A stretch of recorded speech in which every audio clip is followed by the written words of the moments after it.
In today's video, I'm going to teach you how to add people to your design. If you're collaborating on a project and want others to view or contribute directly, this quick process will help you bring everyone into the same space without jumping between emails or files. Start by opening the specific project you want to share.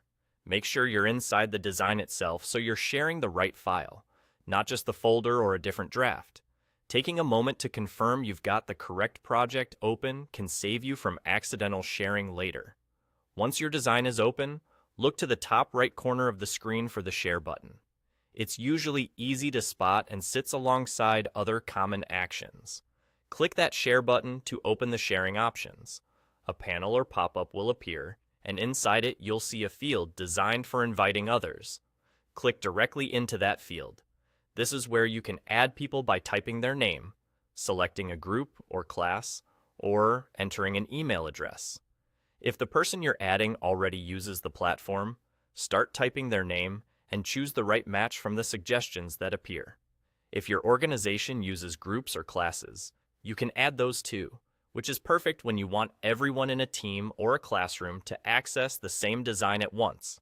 If the person isn't showing up by name, or if you're inviting someone new, simply enter their email address into the field. Take a second to double-check the spelling, since a small typo can send your invite to the wrong place or cause the invitation to fail. When you pick the correct person, group, or class from the suggestions, you're all set. The platform will take care of connecting them with your design. A few quick tips as you do this.